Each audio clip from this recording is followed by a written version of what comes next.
Hello, Knights of the Roll Table. We are doing announcements at the top of the show today because there's this whole hubbub in the D&D community right now, and we wanted an opportunity to kind of speak to it a little bit and express some solidarity with what's going on. I'm going to try not to go into too much detail on the content of what's going on, because you can go on to like any D&D forum, message board, even, creators, third-party creators, whoever, and there's probably something that kind of like outlines this issue going on with something called the OGL, which is Open Gaming License. And basically what that is a long-standing agreement that D&D is kind of based on that allows third-party creators to create content that is compatible with their game. They can't say that this is D&D content, but they can make content that you can drop right into your D&D game. It's existed for a long time, and it's created a very thriving community of third-party creators that basically provide lots of free advertising and energy to D&D because their products are compatible with D&D. So when they advertise their own products, they're also advertising the game as a whole. It works very well, and it creates a very vibrant community. So an example of this would be a last episode's announcements. I talked about a cool set of minis I got from Wildspire Games, and as part of that, there's this little booklet that they publish with D&D stats for each of their minis, like the Beer Goblin and Bookish Dragon Wormling and Hellpug. That booklet is specifically something that can only exist from this open gaming license. Otherwise, they couldn't create those D&D stats. Even though it doesn't say D&D, it says 5e. It had references that you can join the game. There's lots and lots of really awesome content like that. That's all based on this open gaming license. So without all the details that you can find elsewhere, there's articles and all sorts of stuff. Wizards of the Coast, the company that operates D&D, basically declared they're going to replace the open gaming license with a new version, and the new version was pretty devastating to anybody's ability to create in the future without having all their work stolen and potentially having to pay royalties to D&D, etc., etc. So the details I'm not going to go into, but it would dramatically alter this kind of vibrant third-party community. So lots and lots of people were up in arms, enough so that a lot of people started canceling D&D Beyond subscriptions. So hitting them in the pocketbook eventually got a response. The first response was kind of lame. It led to more outrage. Second response was better and created some accountability, where they're kind of saying okay, we're going to... when we revise the OGL, it's going to not include these things, and we're going to get a lot of feedback. And so the whole current situation with this open gaming license is in development. It might turn out fine. They might really do a good job handling this, and this is much ado about nothing, and we can all continue playing the game we love. Or it might not turn out fine. And this is kind of the big picture that I would like to speak to, is not really the specifics of the OGL situation that's going on right now, but just kind of the big picture of the future of D&D. Because Wizards of the Coast, the company that has owned D&D for a long time, was relatively recently acquired by Hasbro, the giant toy corporation. I'm sure almost everybody listening has played with Hasbro products in your childhood, or maybe much more recently. And as a corporation, it's going to do what a corporation is intended to do, which is make as much money for its shareholders as possible. And there's good ways to do that are by making great products for people that want to buy them. And there's less good ways to do that by kind of taking advantage of people, trying to create monopolies, things like that. So that's really the question that I see on the horizon here. Regardless of how the OGL thing works out, I think this is Hasbro, the corporation's opportunity to go one of two ways. One is they could really take a step back and recognize that wow, there's something here about this thing that we've acquired that maybe we didn't quite understand when we started rolling this out. Let's really take a step back and make sure that the people that are making the corporate decisions about that really understand this really cool, unique community, and make decisions about monetizing this product that we have that really capitalize on this passion and work great for everybody for the long term. And that would be awesome. It would take some adjustment. It would take some stepping back, and could lead to really, really awesome future for Dungeons and Dragons. Or they could take the other path, which is they kind of let this whole controversy blow over and then they continue with just like updating the OGL however they want. And more than that, just like, I would expect lots of future things like this that are clearly like just money grabs, trying to get as much money squeezed out of the community without necessarily adding a lot of value until there's kind of not a lot left in D&D, sadly. Hopefully that's not how it goes, like I said. But, we did want to take this moment to express solidarity with all the third-party creators out there. This is not something that directly affects us as a podcast, the OGL situation, largely because we don't make any money whatsoever. But for other reasons, it wouldn't directly affect podcasts, but future corporate decisions absolutely could. They could try to, demand royalties for any kind of like media entity that was playing D&D and getting any sort of advertising revenue. Who knows what the future could hold if it was just about kind of like greedy controlling your product sort of stuff. The current like thriving community of D&D in 5th edition has so much to do with like Critical Role in the Adventure Zone and other like incredible creative people using this product to tell incredible stories. And I think that's what I would really like to emphasize at this moment, is that really recognize that like D&D, the company, the books, D&D Beyond, that is not the heart of what we do. The heart of what we do is us gathering with our friends around a table, physical or metaphorical, to collectively tell awesome stories together. And we do not need the D&D products to do that. We could do that, we could do that without any product, and we could certainly do that using any of many other awesome systems that are out there. And it's important that we remember that.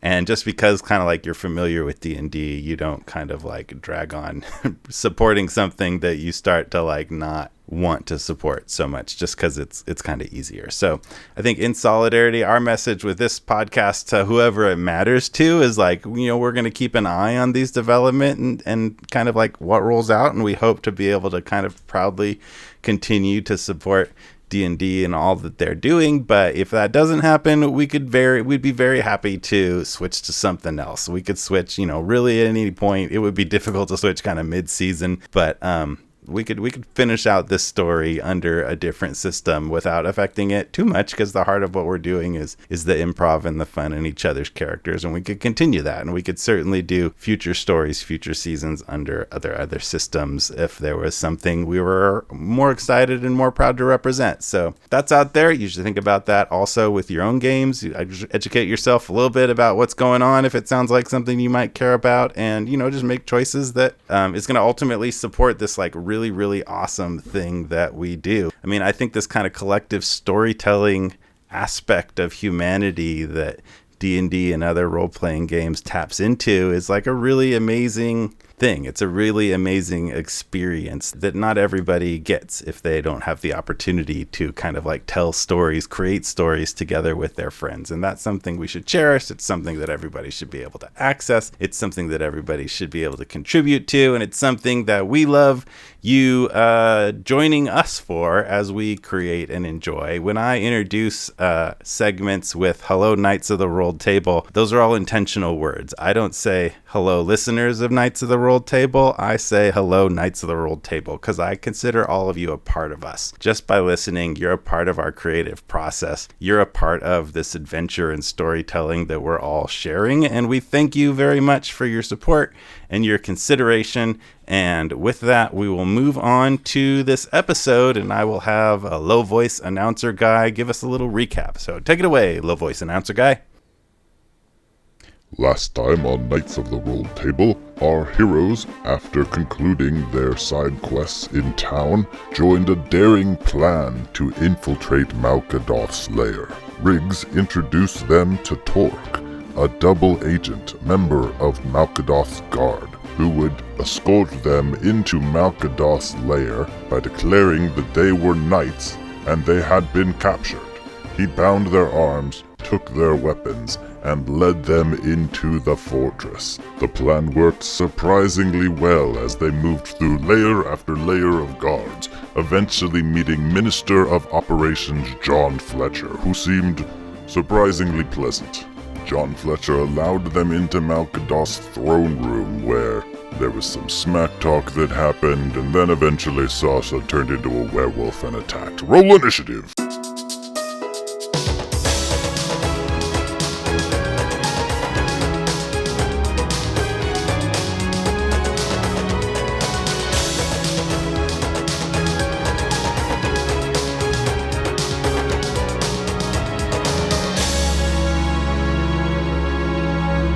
So in initiative order, actually, Riggs is going to go first. Riggs knows haste, so I think he will cast that on this werewolf, who seems helpful to do something with. Riggs, I thought we had a thing. Come on, man. Sarsa, until the spell ends, your speed is double. You gain +2 bonus to AC, advantage on dexterity saving throws, and you gain an additional action on each of your turns. Boom. Werewolf times, babies. Oh.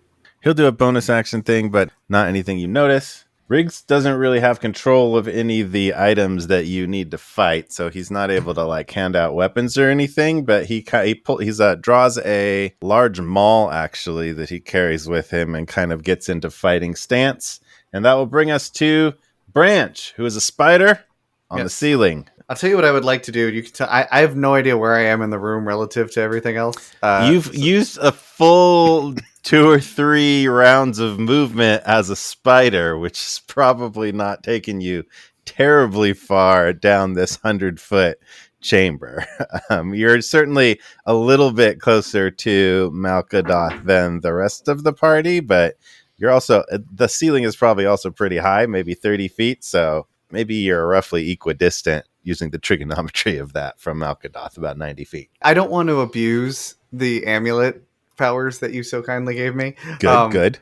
So how long would you say it's an action, a bonus action to use the thing to change forms? Yeah, let's call it an action. Can I turn into a bat and fly the rest of the way and get behind the throne? You could turn into a bat and then use bat movement. You wouldn't be able to dash, so it would just be however much movement a bat has. So I could fly 30 feet. Okay. You got that. Turned into a bat. Probably not very noticeable since somebody else just turned into a werewolf, and that's drawing a lot of attention. So you're that much closer. Okay. Tiburon, you're next. So I guess opening up the bag of holding would be what, use object action? Yep. Okay. And can I just literally turn it inside out, or should I just open it up and offer it to everybody? No, dump it all out. It'll be fine. I think there's other stuff in there, so you wouldn't necessarily just dump it. I mean, I think you're probably, I'm going to assume it works well enough that you can kind of reach in for a specific object. And so within your turn, I would say you could probably hand out, I'll give you 2 objects. Opening it up. One of the things you're holding is not in the bag of holding, which is Randall's bag. So that's something you could kind of maybe toss towards him as a free action and maybe hand out 2 things that are in the bag of holding. I don't remember exactly what we put in there, but certainly Gravely's weapons. Yes. Sarsa looks like she might not need a mace at the moment. Mm-hmm. Probably not a priority. So first thing I'll do is indeed toss Randall, you're trash. And throw it right at him. Yes. And then Gravely, reach in. And I hand him, what is it, bow and arrow? What is it? Yeah. My bow, my quiver and my bow. Got it. And then I guess Branch's staff is in here? Actually, no? I would have everything on me because it all goes you could transform with it. So I think we could call his bow and his quiver separate objects. Okay. So you get... All right, great. Those are the main things, assuming Sarsa is not going to be too mace dependent. Sarsa in battle usually is casting, and she's currently a werewolf, so she definitely shouldn't be too in need of any objects right away. I'm a free lady, baby. Anything else Tiburon might do? Positioning, moving? Yeah, because I'm in the back, I think he would turn around to face the guards behind them. Yeah, okay. And sort of take them on. They're pretty close, right? I probably wouldn't need to move too much closer to them. Yeah, I'd say you're pretty much in melee distance of them. I think they're specifically standing in melee range as guards. I just get in between the group and those guards and position myself. And it's ready to go.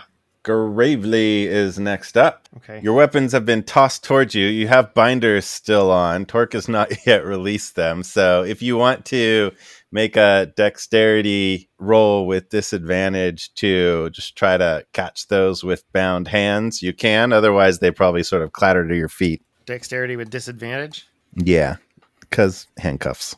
I'll just yell out, "Talk! The binders!" I rolled an 8. Yep, probably not going to work. So they sort of like do a little fumble, like yeah. So I can't open up the binders. That they're not just like loose. No, it's Torque that has control of them because they had to be active and kind of lit up for you to be able to get this far. It would have been too obvious. Can you describe the room? Is there a place to like hide behind, like a column or a pew or a throne or something like that? Like I want to get within. I can use my movement, maybe in a dash to like get to something for cover.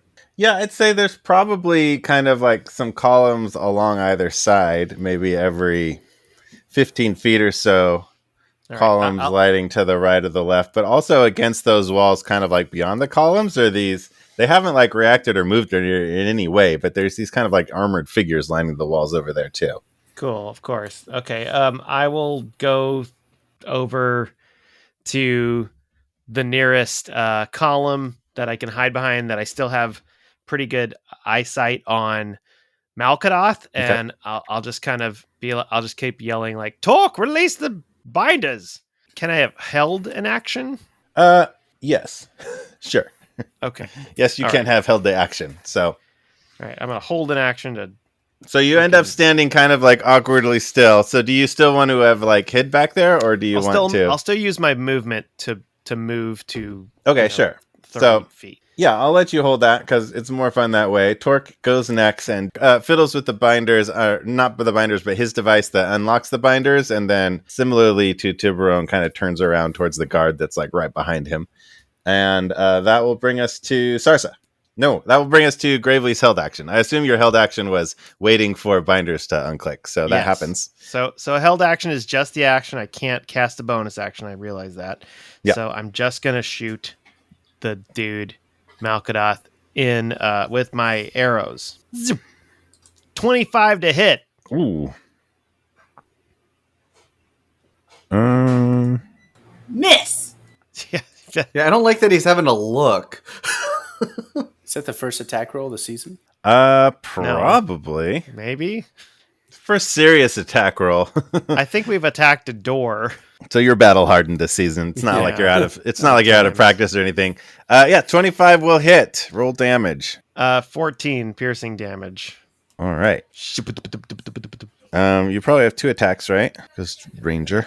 Held action. It's one action that you get 2 attacks for, so that still stands. Okay, I will make my second attack with sharpshooter feat. So I'm going to choose to take a -5 penalty to the attack roll, but if I hit, I get +10 to the damage.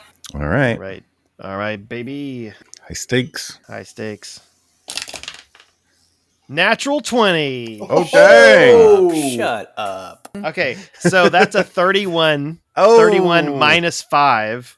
So that's that'll 26. Hit. The natural 20 will hit as an attack roll.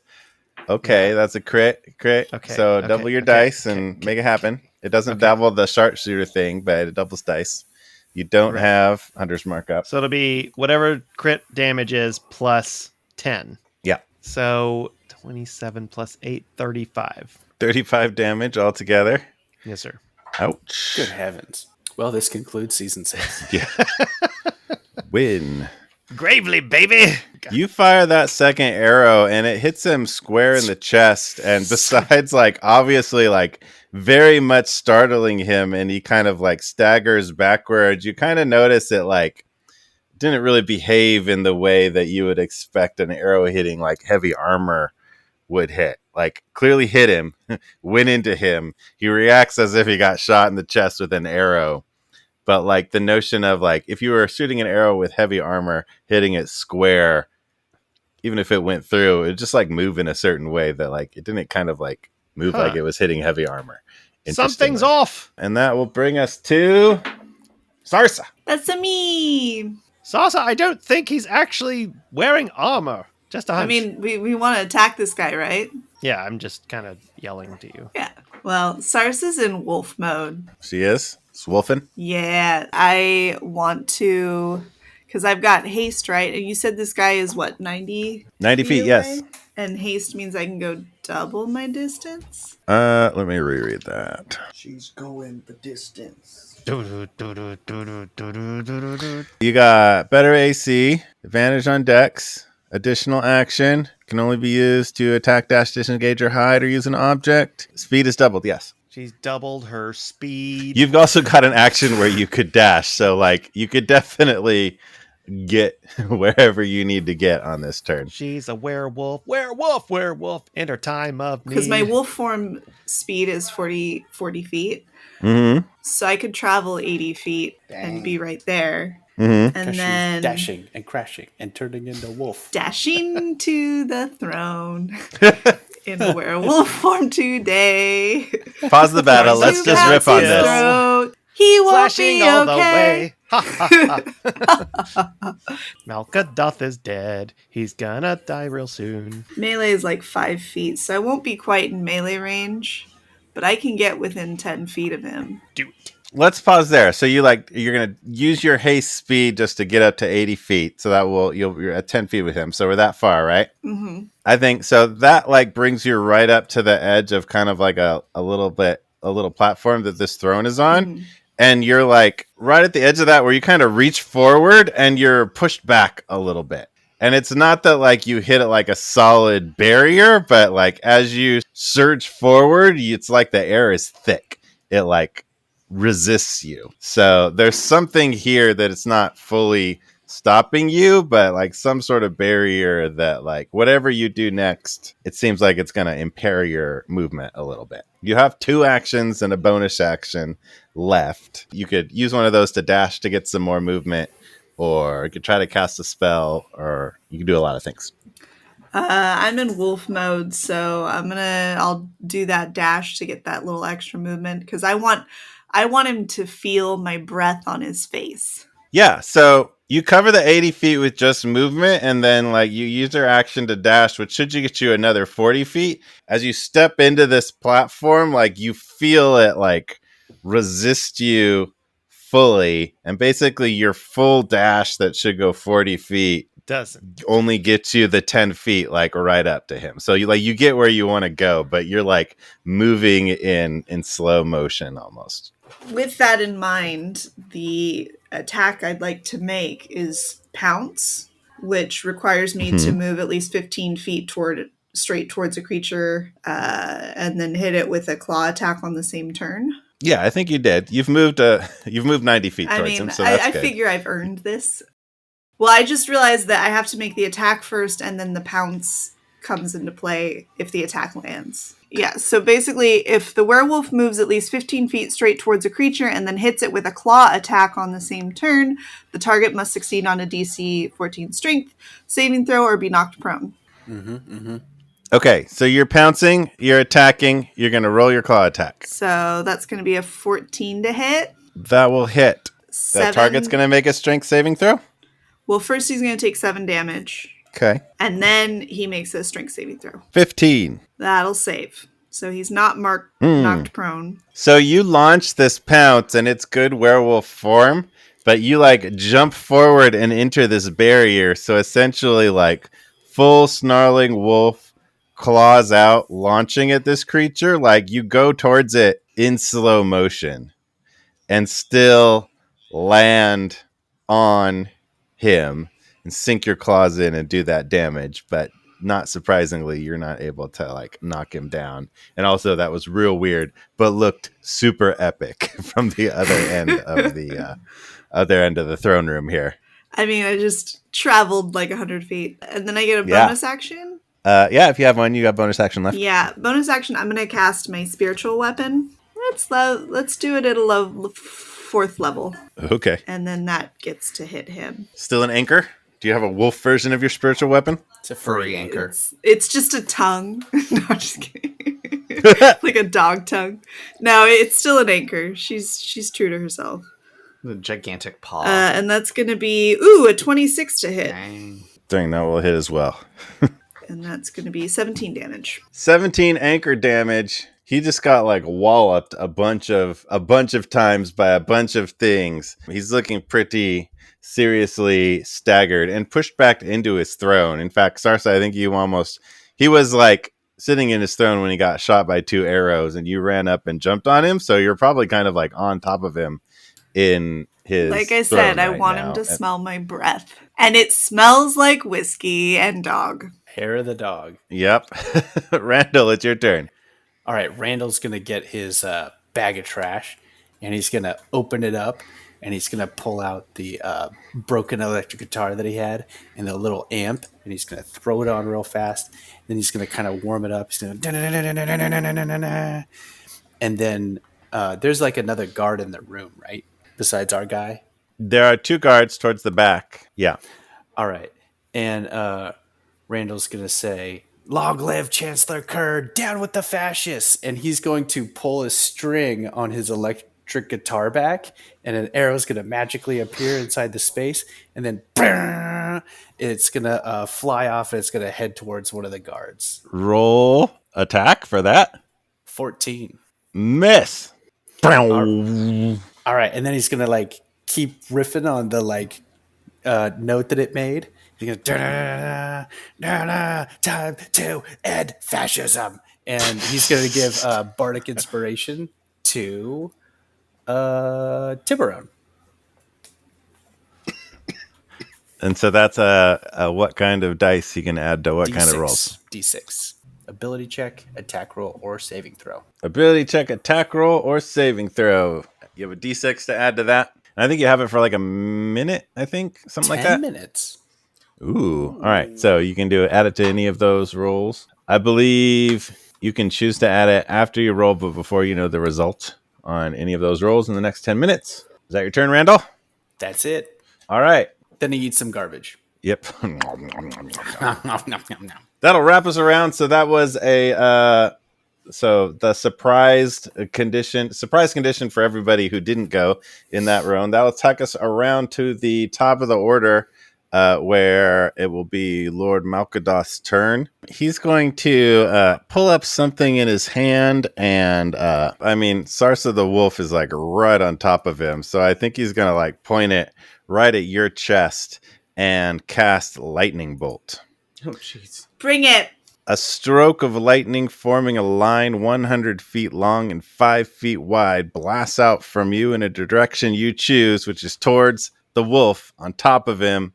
Each creature in line must make a dexterity saving throw. Creature takes a fair amount of lightning damage on a failed save. So that's going to go through Sarsa. You'll make your dexterity saving throw, which I believe haste gives you a little help too. I think it said +2. +2 bonus to AC. Advantage on dexterity saving throws, so you'll have advantage. So going through, it's going to cover the full length of the chamber. She's kind of like squarely in the middle facing him, so that's going to like shoot down the middle of the chamber. It's going to miss the bat because he's way up high. Gravely is behind a barrier. I'm going to say it's going to hit Randall.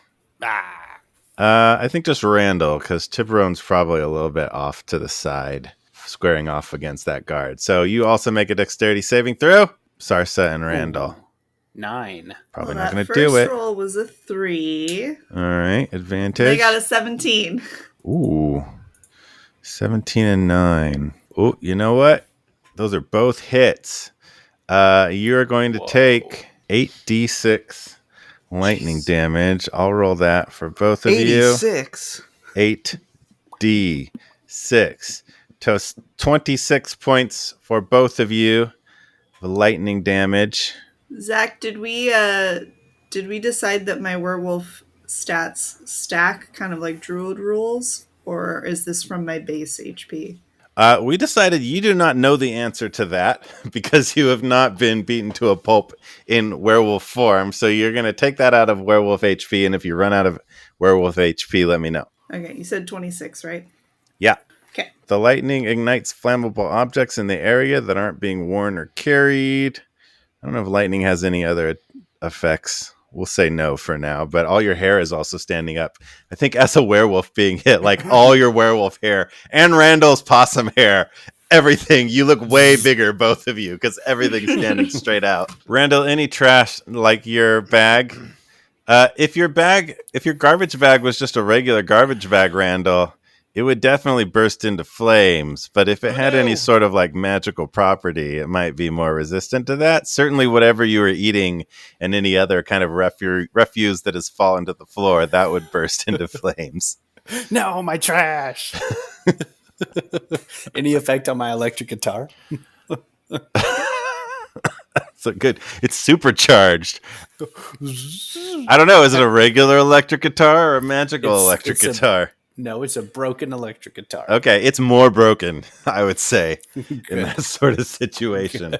I mean, those are usually made out of fiberglass, so that's not flammable. So it's in slightly less good condition than it was before, for sure. Even better. So that kind of throws Sarsa back a little bit, giving Malkedoth a little bit of wiggle room. And he kind of disappears from underneath you, and you see him reappear by the door, kind of like midway down this chamber on the right side, which is actually a little bit closer to some of you. There's a column nearby that kind of obfuscates the like direct line of attack from where he is, but not hard to maneuver around. So he disappears from the throne, reappears next to the door on the right, and opens that door, which looks... You don't really see the movement, but it looks a little bit more complicated than just like turning a knob, and he passes through it to where you don't see him. That is Malkedoth's turn. That will bring us back to Riggs. Well, look at that. I gave Riggs a lot of concentration spells. Probably should have looked more closely at that. Riggs charges towards that door to pursue Malkedoth, and it like slams shut like right in front of him, and he kind of gets to the door and pushes against it and kind of like tries the knob on it and doesn't seem able quite to immediately pursue. Next up is Bat Branch. Bat Branch. I was Spider Branch, and now I am Bat Branch. Spider Branch. Spider Branch. Did we do that before? I don't think we did that. He's Spider Branch. I thought about it. Continue. Okay. How far away is that door? That door is almost exactly midway through the chamber. So I'd made it like 30-something feet further than I had been when I was a spider when I was the bat. Mm-hmm. So you're probably past it. So it is below you. A little that way, maybe 20 feet to your right, and back 30 feet or so. So again, you also have the height. You've got to like, if you wanted to get to the door, you got to like circle around, fly down, back towards it. Probably. What did you say your bat movement is? 40 feet? Something like that? 30 feet flying. Okay. I will fly and then dash, I guess. And then I'm going to use my bonus action to turn into a combat wild shape of... You changed what I was planning on doing, so give me a sec. I land and I will turn into a cave bear. And then I'll all right. And then I think that's all my actions, right? Because I flew, I actioned, and then I bonus actioned into my bear. So you are become a cave bear. Do you have stuff to do, or are you just being a bear? I think that uses all my stuff, right? Because sounds about right. I flew, and then I used my action to dash, so I could get over there, and then I bonus actioned. So I don't think I have anything left that I can do on this turn. But you also don't have direct access to Malkedoth, so you just kind of like land behind Riggs as a big bear. Yeah, and I roar really loud. Roar. I mean, in terms of stance, do you want to kind of like be oriented towards the door or facing off against anything else? I'll have Riggs back, and so I'll face out away, so back to back with Riggs. Okay, yeah. So you've got his back facing into the chamber. Lots of stuff going on. The woman that was standing off to Malkedoth's side reacted a lot, kind of like moving towards all the movement, the werewolf dashing towards them. She kind of stumbled back and acted as if maybe she wanted to attack it, maybe not. But at this point, she turns and moves towards the other door, the door on the left. And with her movement, makes it off to that door and goes through that. It closes behind her. Also around this time, actually more around the time Malkedoth went through the door a little bit earlier, all the kind of like stoic armored figures lining the walls disappear. They appear to have just been illusions. So all those, which through all of this, none of them moved. So there's probably kind of a sense of like, those don't seem quite as dangerous as other things going on. All of those figures disappear. The 2 guards that actually like accompanied you and came through the door, they're still there. John Fletcher is still there. Malkedoth through the door. This woman that was near Malkedoth is through the other door. And still a lot going on. That brings us to Tiburon. You are facing what appears to be a very real guard. Close enough to attack, right? Yeah.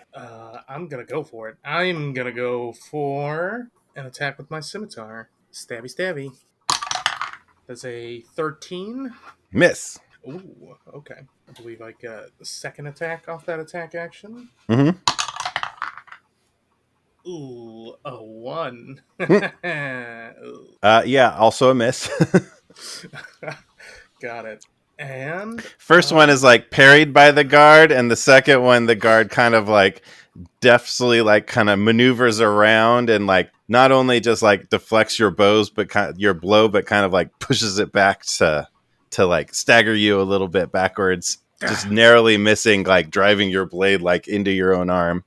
Curse your salty bones. I'm gonna go for an action surge and give myself another attack. Come on, baby.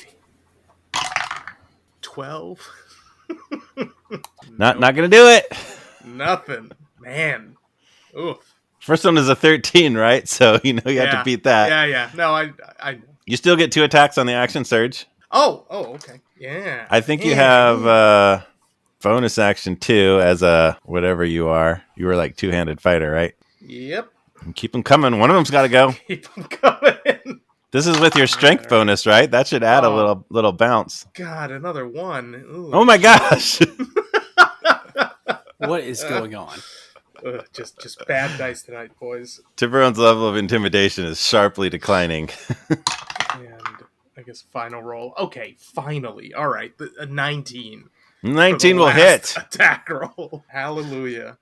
The guard is like Matrix style, like block, block, block, block. Doesn't even seem to be breaking a sweat. Getting really cocky, and then you just go like straight through the middle of the guard's guard and like finally catch him.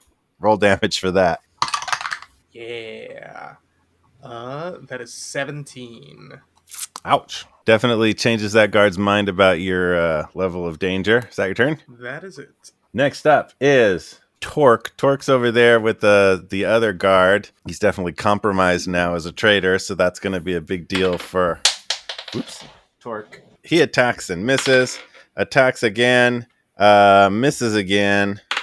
Ooh, crits on his third attempt at an attack with this guard. It's a similar kind of like back and forth melee block, attempt, block, and finally he gets through the guard's guard, does some damage. Brings us to the guard's turn. Hey, what about? I didn't go. I was after Carlos. Okay, yeah, that's right. Where is Malkedoth? What he went through a door in relation to. He went through a door that's on the right, kind of in the middle of this chamber on the right, and you dash to the left, so he's on the kind of like far side of this chamber from you, through a door that Riggs is at trying to open. You've got the guard that Torque's facing off with to your right, the other guard that Tiburon is facing off with a little farther out on your right, and this door that Malkedoth went through to is roughly in front of you from where you are behind this thing. Okay, and the guards have just been punching and slashing. Or they haven't done any magic or anything like that. The guards haven't really had a turn yet, so you don't really know what they can do, but they're pretty good at defending themselves. Okay. I will yell out, "Let's head after Malkedoth! Hurry!" I will use my movement to run towards the door he went through, so back towards the left side of the room, however close I can get, and then I will shoot at the guard that's in that direction. Guard Torque is fighting is near you. You can dash across the chamber towards the door. And then you're a little bit closer to the one fighting Tiburon, but in bow range, you could shoot at either one of them. I'll shoot at the one that was fighting Torque. Okay. Our friend Torque. Our good friend, Mr. Torque. Okay, I'll shoot at him. First attack, 19 to hit. Hit. That'll be 15 piercing damage with lightning elemental arrow. Buzz, buzz. All right, that's a hit. Second attack, same guy, 28. Hit. Oh, gravely. Fire arrow, 13 damage. Okay. He looks pretty beat up. Plus 3, so 18 altogether. Okay. What was the plus 3 for? 16. Colossus Slayer. Okay. That guard looks pretty wrecked pretty quick. And I'll run towards the door. So that brings you up pretty close to Riggs and a cave bear, which you're pretty confident is Branch. And that will take us to the guard's turn. So the guard facing off with Tiburon will attack back. Well, the first one's going to miss. Second attempt, 19. Just hits. Ooh. He is swinging a great sword at you. He's going to hit you for 5 damage. Ooh, did not roll great. And then he kind of like looks you in the eye as his sword is making contact with you, and you feel like startlingly cold for a moment. And like making eye contact with him, you have a real strong, like not exactly mortal sort of vibe. His eyes are like deep and empty, and make a Constitution saving throw. Okay. Not in a sexy way. Like No. deep and empty, like bad way. Oh, I'm sorry. Is there a sexy version of deep and empty? You know, you look deep into somebody's Yeah, eyes. deeply, not so much empty. Okay. It's not at all sexy unless Tiburon's into out. that. Can I use the Bardic Inspiration for this roll? Yes. I needed that. A 14. Ooh. Almost. Okay. But you take 10 additional points of probably necrotic damage. You feel it kind of like tear at you from the inside. I can feel it. It feels very, very cold, like in your soul, but it's not cold damage, it's necrotic. Tiburon, are you okay? And then just a weak thumbs up going up from over. All right, cool. I'm heading towards you. As you say that, the like greatsword is still like a little bit in him, cutting into him. He's like slowly withdraws it. That will be that guard's turn. Doesn't really move. We'll go over to the other guard fighting Torque. Similarly, Torque is able to dodge the first one, and then the second attack hits him. Oops. Attack hits him pretty hard, and then the same kind of soul gaze sort of situation happens. So he attempts to resist, similarly fails. Yeah, and Torque goes kind of like really, really pale. It gets hit in a very similar way to Tiburon, but kind of like staggers back like it hit him in a much harder way. He's still kind of like up on his feet, but doesn't look good. And that will be the guard's turn. Brings us to Sarsa. So I'm up on the throne. Homeboy just vanished and went through that door. Which, like, you're on the throne by yourself, so like it pretty much makes you, I think, the queen, right? I mean, obviously it's inferred. Yeah, cool. Inferred. It's implied. So there's guards. The guards are between us and the door, like that he went through, or the door out, or where? What's the door Malkedoth went through is just closed. The guards are at the back of the chamber. They came in behind you from the kind of like main entry you came through. And how far is that door from me that he went through? 45 feet, maybe slightly more because it's off to the left. About 50 feet. I'm just booking it for that door, and yeah, I'm gonna book it for that door. So with a regular movement, you'll make it within 10 feet of there. You are close to a bear, Branch, and Gravely, and you. Because with the haste, I get 80 feet of movement. That's true. You're all the way there. You're all up in that. So I want to go through the door and tell me what I see. The door's closed. Riggs is trying to open it. Well, then I'm going to smack at it with my spiritual weapon, which I will move towards the door. Sure, roll an attack. Roll to attack door. Ooh, that's a nat 20. Oh. 27. Glad we used it on a door. Yeah. Hey, I had a nat 20 on the main dude. That's true. See, that was a good use of it. Jen, do Zach more had like a that. very elaborate puzzle set up on this door, and Jen just knocked it down. I was going to say, I was just going to have it clang off of things and do nothing, but I feel like a nat 20 has to kind of do something.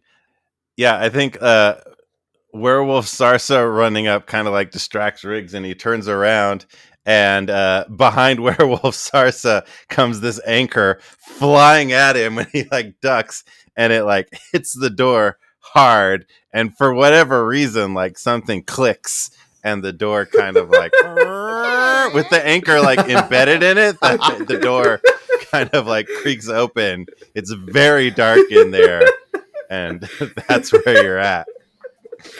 I opened the door. Riggs says, yeah, thanks. So it's very dark. My dark vision doesn't really do much for me in here. My personal take on dark vision is it's like, like Cat's vision, like it's night vision. You're really adapted, but Black I think, and white. yeah, it's black and white. But I think like in a brightly lit room looking into something dark, you don't like necessarily penetrate. You're once you're in a dark area, your eyes adapt quickly, but like you can't see too much more than anybody else would, just like staring immediately into this darkness at this moment. You probably see a little bit farther than like Tiburon would, but it's not, you don't see anything in that range. So I've got my keen hearing and smell. Mm-hmm. So I want to like try and I guess maybe I can use the dash action or something, but I just basically want to like do a quick little loop around the room and see. And since this guy, I've been close enough to him, like I can smell him. I want to see if I can smell him. So you want to dash into that dark room and take a whiff around? Well, like, can I smell him as I enter the room? I mean, so yeah. like I said, we have been very close. Mm-hmm. Roll for smell. It's a 7. Oh, Wait, hold on. You have keen smell? Because I you have get advantage. Yeah. My 21. bear also has that. There you go. Thank you. All right. So you dash in there, you smell, you get a little hint of Malkedothness, but it's covered up because there's some other kind of strong smells in this area, which are like, you kind of get a whiff of sort of like singed burning and also like a little bit of an acidic smell and also a little bit of I feel like there's a specific smell people describe after like lightning strikes. Like, ozone. What is ozone? Yeah. So ozone, burning, and acid is all kind of like faintly mixed into this room, and you get a little hint of the scent of Malkedoth that you just smelled recently, but you don't think, both with your smell and as your dark vision kind of adapts, it doesn't appear to be in this room, which seems to be like roughly. Then I will dash square-shaped. forward and see if there's anything on the far side of the room, like another door that he might have gone through. Straightforward. You run into some sort of like pedestal or something sort of in the middle and kind of navigate around that. And there's not a door like straight across running straight in. You're kind of like run into the corner of this room. Like the door you went in was one corner of a square room and you kind of get to the other corner. There's not a door over there. I'm going to yell out, "You can run, but you can't hide. I'll find you." Frightening. But like werewolfy. Yeah, that's frightening. Well, fine, bro. Roll intimidation for your werewolfy taunt. Oh. That was a nat 1, so it was a 5. I'll find you. Doesn't seem to intimidate casting out in the darkness. That'll bring us to Randall. All right, so a guard was attacking our friend. Attacking Torque and attacking Tiburon. Tiburon's tough, though. So Randall is going to unplug his guitar from his little broken amp that he has. He's going to plug in a little microphone, and he's going to point it towards the guard that's next to Torque, and he's going to start kind of doing this like melodic, hey, we're going to get you. We're going to get you. Oh, yeah, kind of like a scat thing. And so he's casting a Dissonant Whispers. Mm. So that is a wisdom save. A wisdom save for guard. All right. Ooh. I tried to reroll to give him advantage, and I rolled an 18 and a 20. So I don't think that works unless your spell save is real high. No. It is not that high. So yeah, he kind of like turns his gaze towards you, which their gazes seem to be especially empowered, and he turns that gaze towards you at your attempt, and you see his eyes, his kind of like cold, empty eyes, and kind of like that interrupts your spell attempt. It's pretty chilling.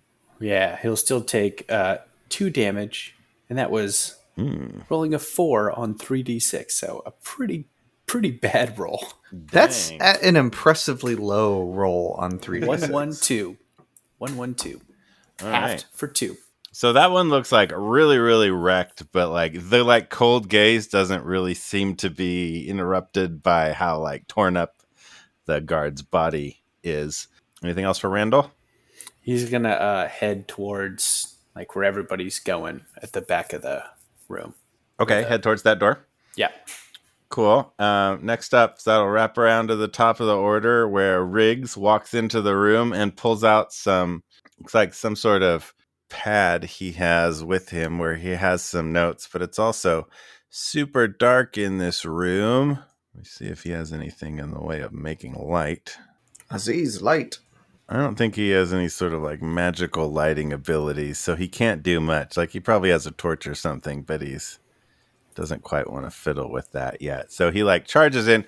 Sarsa, you watch him like charge in and pull out this thing and then like look at it and he can't see and kind of like double back to try to kind of like catch the light that's flooding in from the throne chamber to try to look at the notes he has on this little some pieces of paper he pulls out. Bear Ranch, your turn. Bear Ranch will go into the room. All right. Assuming once my eyes adjust, I could see, I assume, where Sarsa is. Where's Sarsa?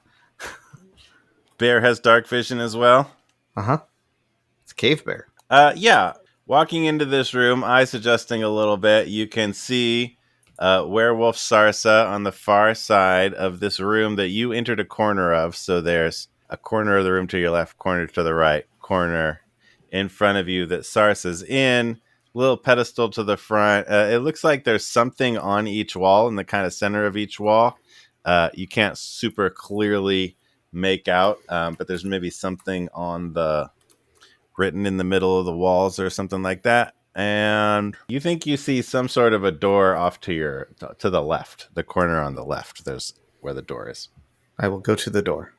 It is closed, and it doesn't have like a doorknob or anything. It's like you can just kind of see that like it's almost like solid rock, but you can kind of see that it's like flat. It doesn't come to a corner. It seems to be like that's the exit point. I would like to try to like claw it open. Roll a strength check. Don't roll a crit. I will try not to. I didn't, but I got 21. You use your great and mighty cave bear strength. And not much happens. Does it move at all? Like, does it have any give, or is it just like nothing? You get just like with a very strong strength roll, you get enough give that you can kind of tell how the door works, that it like slides off to one side, but it doesn't give any, like, it doesn't do that. You can just kind of, the way it jiggles, you can kind of tell how it's supposed to work. Cool. Jiggles a little more on the right side than the left. It looks like it slides off to the left. I will use my telepathy feat that I took a while back and never use to let's say Sarsa know that the door's there is a slidey door over here that I cannot open, and then that's my turn. Nice. All right, Tiburon, you're out there facing off with a guard that really freaked you out last time. Still engaged? Yeah. Has he taken damage from anyone else? No, kind of hurting your feelings a bit. Everybody who attacked a guard attacked the other guy who was a fighting Torque, who y'all met like an hour ago. That's fine, baby. More for Tiburon. We all know Tiburon can handle himself. Yeah, he's good. He's all right. He's very strong. All right, let's go straight for an attack. Took down a shark one time. Ooh, yeah, 21. Hit. Yes. Yeah. I guess let me just go ahead and roll the other attack along with it. Oh, a 20 on that one. Sweet. Okay. Both of those will hit. Right. So first one is 12 damage. All right. And second one is 15 damage. That will fell this guard, takes him down, he collapses. Yeah. Looks pretty dead. Does he look normal dead or like undead dead, you know? Yes. I'm not sure how you would tell the difference between undead and dead. Like the way he like chill gazed you, like it definitely gave you maybe like undead vibes, but he's whichever he was, like he seems non-functional now. Like he's red-blooded and warm like a tauntaun on the inside is what I'm asking. I don't think so. Like if you want to like feel him a little bit, I think he would be cold to the touch. Poke at him, feel him, take his temperature. could I use that as my free handle an object action? Just like sure. Stick my hand in the entrails. Handle him. Oh, just a quick feel, and then just feeling inside the entrails. Just checking. It is unsettlingly cold. You don't think it was alive to begin with, in the traditional sense. Before the end of my turn, I just yell out to whoever is still present in this room. I think we're dealing with undead here. That's not surprising. People in the room. Randall hasn't had a turn. Gravely is waiting at the door.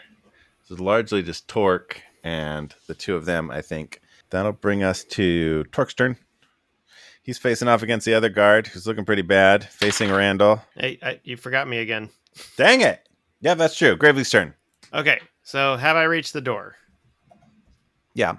And it's open. Mm-hmm. And there's nothing inside? It's dark in there. Some people went in. What's the assessment, Sarsa? There's a door in the corner, I think. But he's not in this room. There's just a lot of sulfur burning smells in here. I can't get a read on exactly where he went, but I'm going to try this other door. Yes, door is here. Is anyone hurt? Tiburon raises his hand. That's pretty hurt. I got a little banged up, but I think Tiburon might be worse. All right. Probably about the same. Randall took a lightning bolt too. Randall and Sarsa both got real electrocuted. Tiburon got torn up by the guard, and Torque did too. All right. I'm going to use a bonus action to do mass healing word, which won't help out. I can help out 6 characters, which I think that will do the 4 of you. That'll get everybody who's injured, because you're not, I don't think, and Branch is not. But I can do Randall and everybody that's hurt and Torque, and All right, and then so you guys will heal 3 points. Wow, that's a lot. And then I will. That's my bonus action, and then I'll cast light in the room. That is helpful. So Gravely will. So you're entering the room, mass healing word, and everybody reading in there, entering the room and casting light. Yeah, I take an arrow. You cast light on an object. I take an arrow and just say Lumos, and then throw it up, and it sticks in the ceiling. It goes, and then it just kind of it's like a little floating chandelier arrow. Cool. Fletching. That's how I cast light. Nice. All right. What do we see in the room? Yeah, so the room it's a square room, and there is kind of like a closed stone door off to the left. In front of you is where Sarsa went to. In the middle of each of the walls is kind of like a compass looking kind of thing. It's the same symbol on each one, and there's sort of like a platform in each sort of like compass etching. there's actually like an arrow on each wall that like points towards the compass. And up there's a picture of a fire. To the left there's a picture of like a moon, like a sliver moon, crescent moon. To the down it looks like a lightning bolt, and to the right it looks like there's like jagged wavy lines, a series of not wavy but jagged lines like pointing down. Not totally clear what that symbol means. And that's the same on each wall with like a pointer that looks like you could turn to look at one of those. And there's this sort of like pedestal thing in the middle. Okay. Sorry. Okay. So the pointer is it's like a circle, and you said it's a compass. So the pointer is like in the middle, like a compass. Yeah, basically there's a compass and a pointer that could point at any of those 4 symbols. Okay. So wavy lines. Oh, it can turn? Like it's not... Oh, okay. Wait, say the 4 again. Wavy lines, a sun. Up fire, left moon, down lightning, right jagged lines pointing down. Up fire, down lightning. Left is moon and right is jagged lines pointing down. What is it pointing at right now, Zach? They're all pointing at different ones currently. How many of them are there? 4? Yeah, there's one on each wall. All right. I mean, I guess that's my turn. I can't investigate further, but okay. Yeah. Ooh. There's clues in here. Weird symbols. That'll bring up the guard fighting Torque. Catches him hard with a sword. Ugh. And again, so both hits like hit Torque pretty hard. Sword goes like into him on the second one, and the guard does the same kind of like deep gaze into his soul. He was already looking pretty bad, and this last like soul gaze seems to like take the last thing out of Torque, but like as he goes down, this seems to be his kind of like dying move, but he raises his... I don't know what kind of weapon Torque has. It's a wrench. It's a Torque wrench. Ha-ha! I did heal him for 3 points, though, Zach.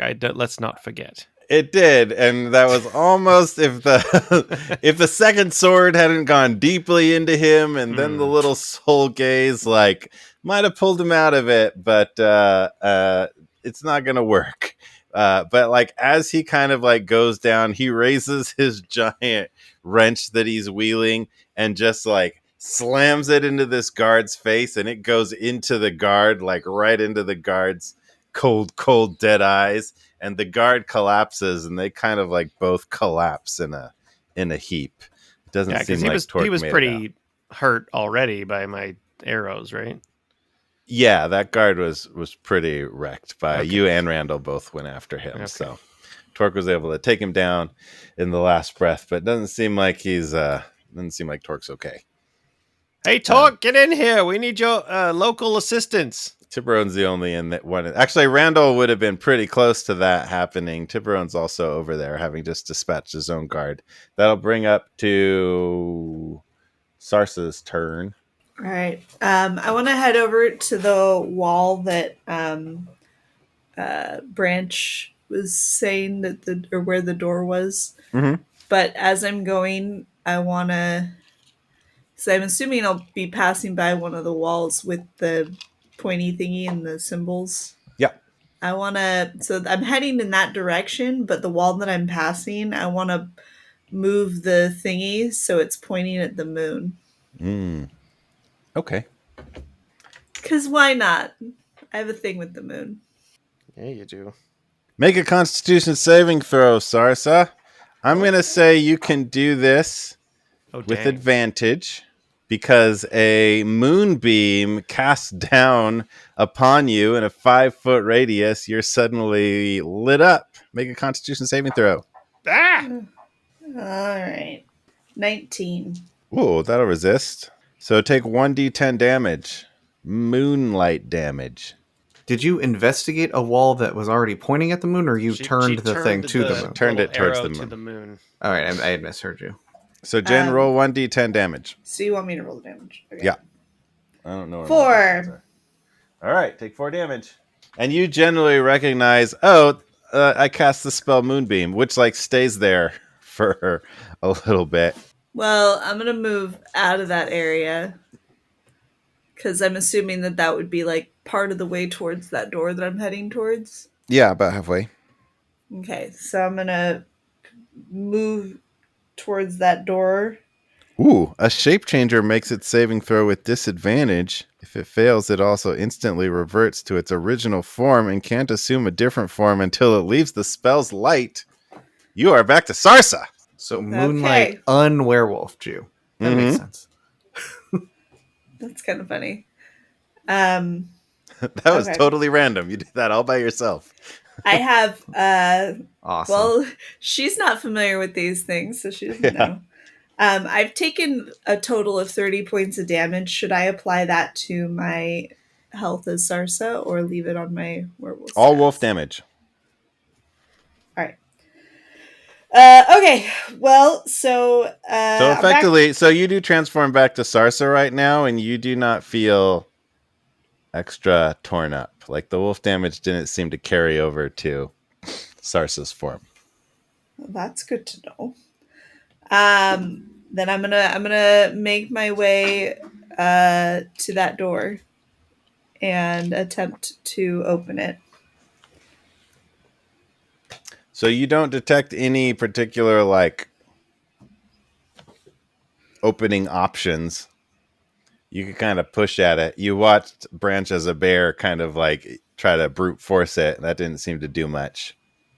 Some claw marks. Bring my my good old spiritual weapon over to this door, and it worked. Wrench it out of the door that it's still stuck in, and like slam it into that door. You can roll attack. Technically it's floating. Like it's I just control where it goes. But yes, so I'd like to move that and attempt to attack with that, and that's going to be a 16. As it's moving. Grave is like, Sarsa, I think we might need to figure out a puzzle here. Bang! Zooms fast gravely, heads like directly for Bear Branch, who like dodges out of the way, and it hits hard. That like hits that stone door. Doesn't seem to do much. Might be bad. Okay. I don't think it's moving. Randall, you're out in the throne room. You just watched Torque and the guard go down, kind of in a heap. Uh-oh. And then how's Tiburon doing? Uh-oh. Tiburon's torn up a little bit, but he's okay. He's defeated the other guard. Oh, so you were right in your assessment that he was capable of handling that. Got a handful of guts. Yeah, you did. You're probably most of your attention is directed towards Torque and this guard right in front of you, but like you're vaguely familiar. You're vaguely aware off to your left that Tiburon's got his hand inside the guard that he just took down. Cool. He's like me. One of us. One of us. Okay, Randall is going to use a bonus action to cast Healing Word, and he's going to reach into his bag of trash, and he finds like a little bunch of like an envelope that has a bunch of dust in it, and he's going to like blow it like that, and that's how he is going to manifest that spell. It's through some magic herbal dust that he has found. Cool. At what? At Torque. We're saving Torque today. It's for healing. So, Randall, you cast your healing word dust out upon Torque right in front of you, and it sort of like settles down on him. It should work, and you feel it just sort of like not take. And you think the undead aspect of whatever this kind of guard did to take him down. You also get kind of like a close look at this guard and the creepiness and have sort of a similar revelation to Tiburon that like, that's not normal. There's a lot of death here in front of me kind of thing. And for whatever reason, the healing word doesn't seem to revive Torque. It seems to resist it. Randall will quickly... You maybe have had some experience with healing spells that like necrotic damage can't be healed necessarily, and like that's that kind of like feel that something that this thing did is making him not revivable. Oh. All right, Randall is... what weapons and armor did they have on them?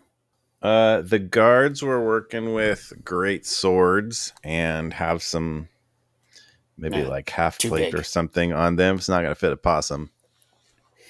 They have javelins also, if you take a close look, kind of like along there. Ooh, okay. Something. And Randall's going to quickly go through their pockets too and like see if they have anything of interest and put it in his bag with the javelin.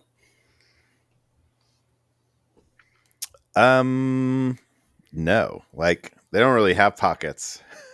They don't really have like, again, a way that actually maybe for Randall, who is like very acquainted with like the stuff that people have along with them, that more than anything kind of signals to you the like unlife that these things are, because neither of them have any sort of like personal effects or anything tucked away besides the like utilitarian things a guard would use. What about on Torque? Torque has the little control that he used to release the binders. Oh yeah, we're gonna take that. Puts it in his garbage bag.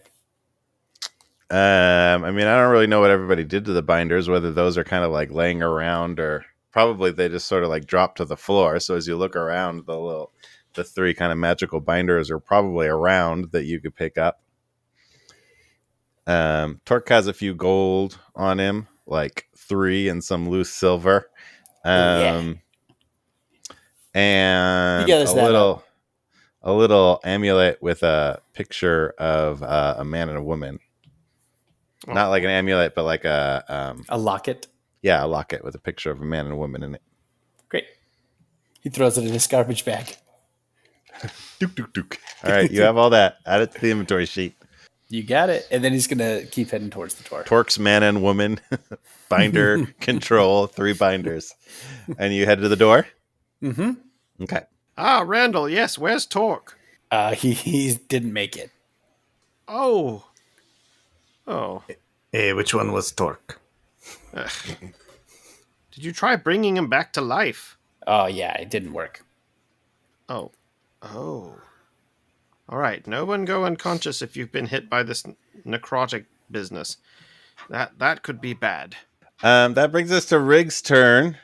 Riggs is looking at his pad, which you can now see because of the lit arrow up above you, and he says, all right, I've got notes here. It says, north is south, east is north, south is west, west is east. All right, so... can you say that one more time?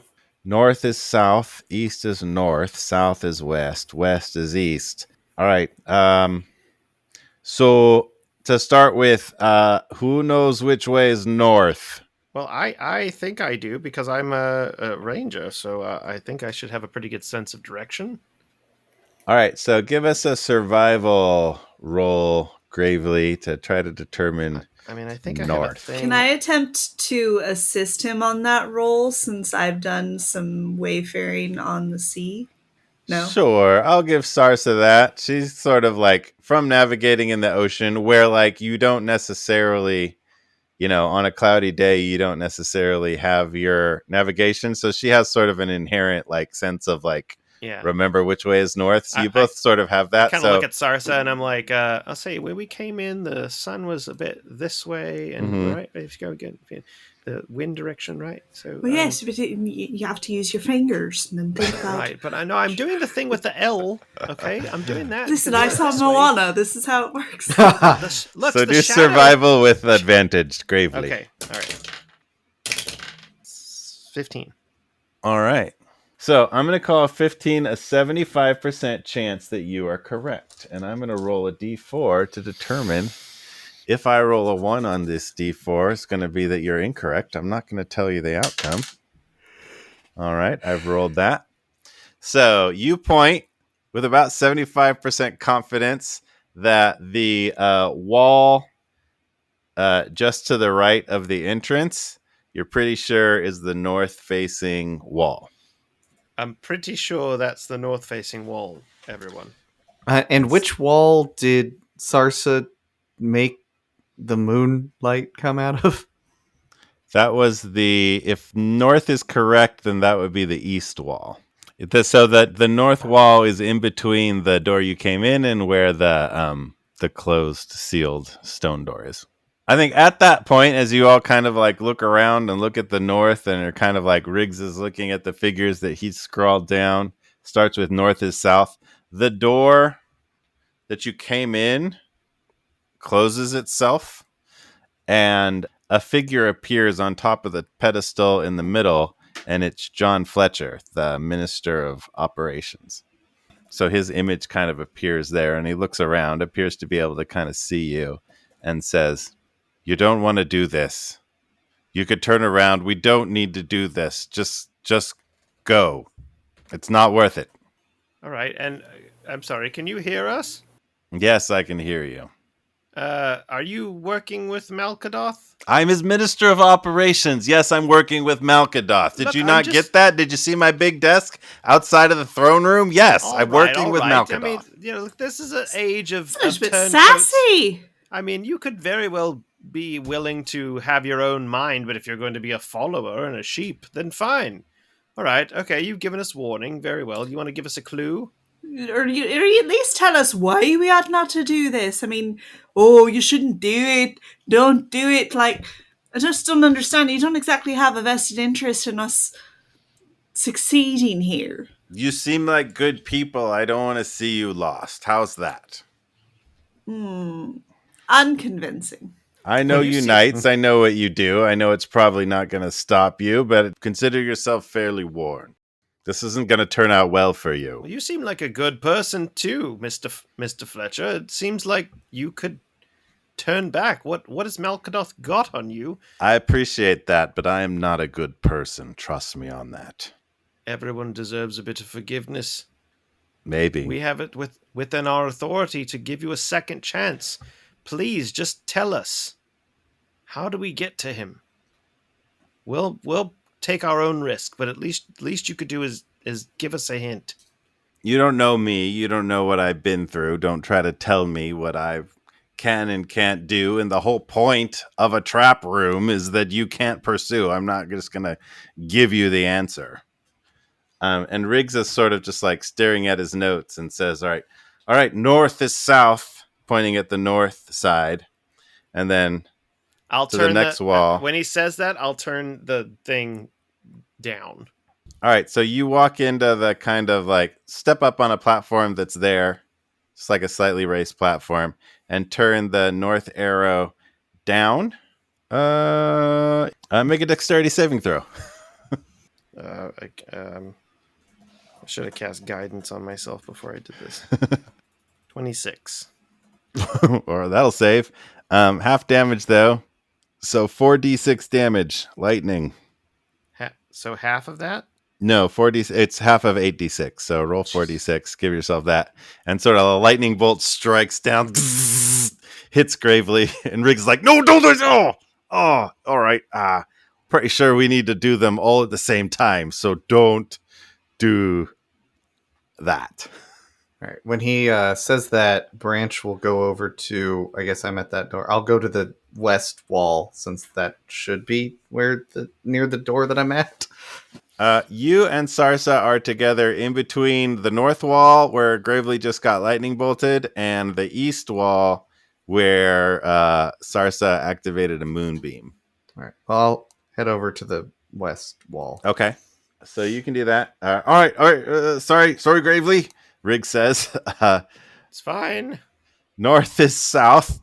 East is north. Don't do it yet. But if someone could go over there and point it up. Pointing. Yeah, I'll do that one. Oh. Yeah, Sarsa's already right there. So Sarsa's got that. Randall, you take the south wall. South is west, and west is east. Easy. And Branch is going to say, are we sure that it is that the north wall should be pointed south and not that north should be pointed to on the south wall? Rick stares at his like notepad, and he's only got all it says is like NSENSWWE. He's like, no, Listen, let's worry about semantics later. Let's just turn it at the same time and see what happens. Okay. It's very possible I'm off as well. So, all right, everyone. On my mark, 3, 2, 1, turn. So you all turn them at more or less the same time. The image of Minister Fletcher disappears, and there's a tense moment where you kind of wait to get like And TPK. electrocuted. Yeah. It gets very dark again, but then you hear the like,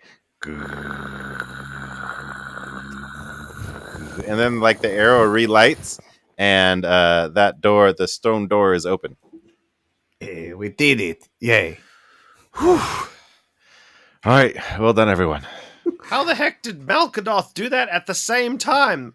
Does he have 4 arms? Maybe he moved very fast. Maybe he can turn into an octopus.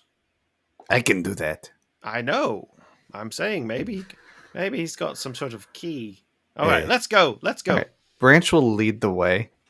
Fair enough. Is Branch in branch form or still a bear? Branch is still a bear. All right. So, Bear Branch moves in.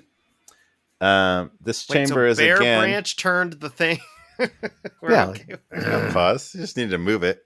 I specifically picked a bear because it had like some dexterity. All right, sure. He couldn't type, but he can move a pointer. So this next chamber seems bigger than the chamber you were just in. You hear some sloshing kinds of sounds, and it is also similarly very dark. Tiburon, before you leave that room, can you grab my light arrow? I can't reach it. Just where is it? Oh, it's on the hanging ceiling. from the It's ceiling. in the ceiling. You could probably If it's a low ceiling, to like grab it out of there. You could actually, because it's in the middle, you could like climber up on the pedestal that like Fletcher's image appeared on. It's kind of stand on that, reach up and grab it probably. So you grab it, it stays lit. You're able to kind of like walk into this next room with it as everybody presumably proceeds into that room. And as thank you the very much. arrow moves into the room and kind of lights things up, there's like a long path in front of you. It's about 5 feet wide and pretty far out. You can see a door on the other side of it. And to your right and left, there is deep, murky, well, you don't know how deep it is, but it's like murky, dark water on either side, kind of sloshing around a little bit and moving in this room. It's a solid path going forward with water on each side.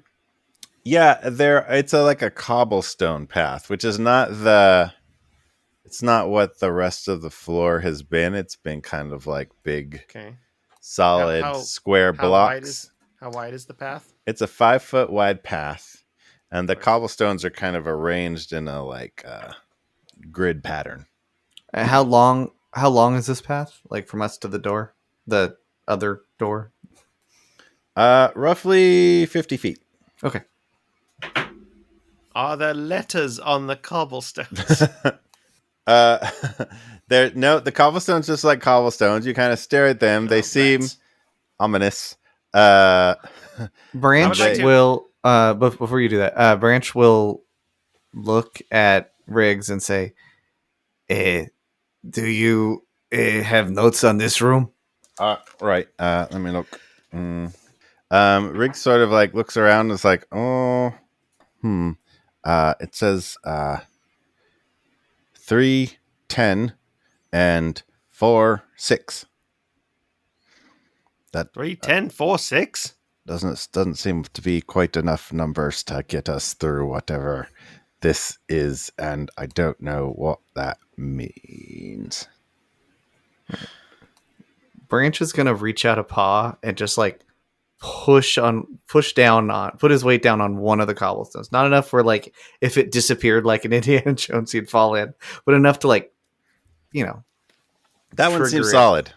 All right. This one is fine. Maybe it means you have to walk on one side 3 steps and then walk the next one 10 steps. And it's like left, right, left, right. Yeah, when you say it's a grid, like how many across is it? Is it just 2 cobblestones across? No, there's a bunch of cobblestones, so you kind of like count them across. It's about 10 across, so they're about like 6-inch by 6-inch wide cobblestones, and then just like a lot way down. So you pretty much just see there's some kind of like variation in colors of different cobblestones, but basically you just see that it's from left to right. There's about 10. I give a big bear shrug. Oh, wait, hold on. I might have something. Randall's going to dig in his bag, and he's going to pull out another kind of like found bottle that has like a cork stuck at the top. And he's going to kind of look at it, and he's going to say, "Here, somebody drink this." What? I'm sorry, what is that? It might help. Somebody drink it. Put it in my mouth. Oh, Branch, I don't know if that's... I mean, has it been sanitized or... Yeah, here you go, Branch. Glug, glug, glug. He drinks All right. it. What did I Drinks just do? it. He has the thing. All right. You can now roll a d4 and add the number roll to every attack roll and saving throw they make for the next minute. Randall says, that might not have been the right one. I'm out of ideas. Okay. Branch is just going to take another step forward. That goes okay. Oh, I'd like to cast detect magic towards the path. Sure. What's the range of that? 30 feet.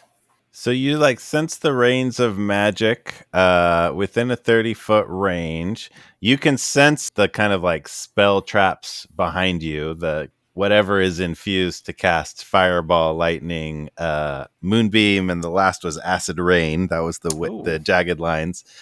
You managed not to trigger. That's like the 15 feet behind you. In front, you don't get anything from the cobblestones, but you do have a sense from the water of necrotic magic. Oh, good. All right. Folks, don't touch the water or try to go in the water because it's real bad stuff. It'll drain your energy, I think. I just get a sense about that. Nothing magical about the stones, though. Hey, wait, Bear, give me back that bottle. The empty? Yeah, tink, give me tink. that back.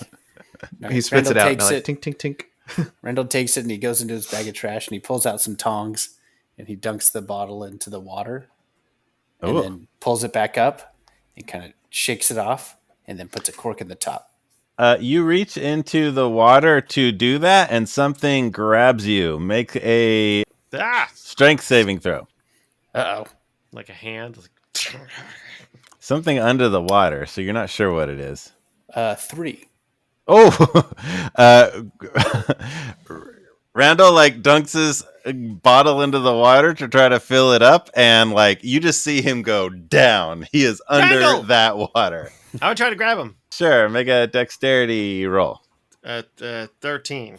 You kind of like dive for it and grab him and actually like just get a hold of his tail. I assume you have a tail as he goes down. Yeah, like he gets pulled in and your arms get pulled in with his tail and you're just kind of like Barry buoyed and kind of being dragged towards the water as you feel him being pulled towards it.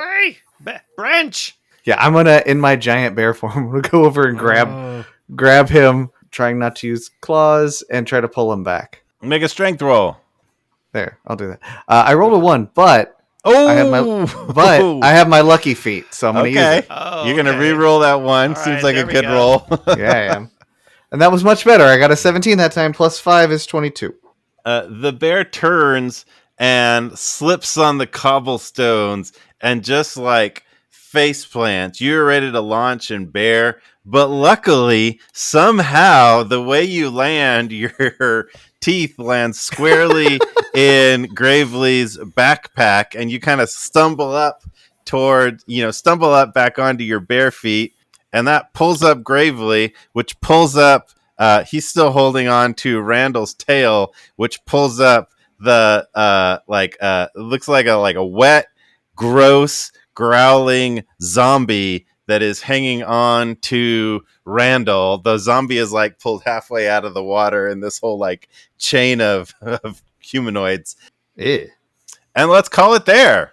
Ta-da! I told you to stay out of the water.